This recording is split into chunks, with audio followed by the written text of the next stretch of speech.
Welcome back to the Schlocky Horror Picture Show. Depending on your critical faculties and level of intoxication, Slipstream is either one of the worst films ever made, or it's a vastly underrated gem that you need to see twice in order to see how great it is. The score was composed by maestro William Braunstein near the end of a brilliant career creating memorable music for films like The Magnificent Seven, To Kill a Mockingbird, and The Great Escape. He was nominated for 9 Academy Awards, finally winning an Oscar for Thoroughly Modern Millie in 1967. Unfortunately, Slipstream's score sounds as if Elmer has simply cut and pasted entire passages from his previous soundtrack for Ghostbusters. Like many actors, Bill Paxton started at the bottom and worked his way up, then back down, then round in circles with his underpants on his head.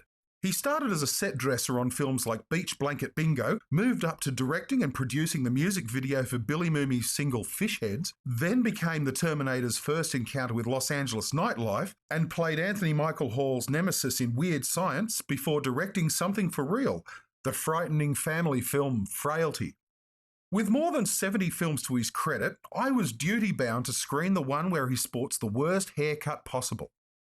His excellent voice work for a million cartoons notwithstanding, most of Mark Hamill's movie career has been synonymous with disaster, so he's much better in Slipstream than you'd expect.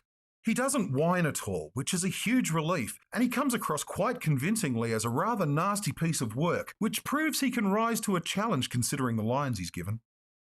Shakespearean-trained actor Bob Peck plays the runaway messianic android and does it reasonably well.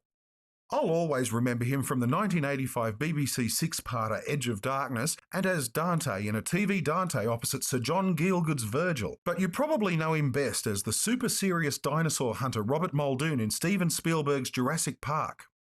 So many British actors in Hollywood find themselves chewed up and spat out by poisonous reptiles. Kitty Aldridge's career started promisingly as part of an all-star cast in Room for Review and the television series Porterhouse Blue with David Jason, followed by starring roles in American Roulette and Tiger Tiger Burning Bright. However, Slipstream was the beginning of the painful, lingering end as she moved into the UK crime show circuit with appearances on tedious shows like Heartbeat and Cadfael. Boring went from work to a way of life when she married Mark Knopfler, the only guitarist in the world to play air tennis racket, and retired from acting to become an equally successful author. So the acting in Slipstream isn't all that bad, and the bleak backdrops filmed around Cappadocia in Turkey are effective. In that sense, it reminds me of Kevin Costner's The Postman. Great idea, but the script just doesn't work. Well, that's what happens when a former Little House on the Prairie writer like Tony Caden attempts science fiction.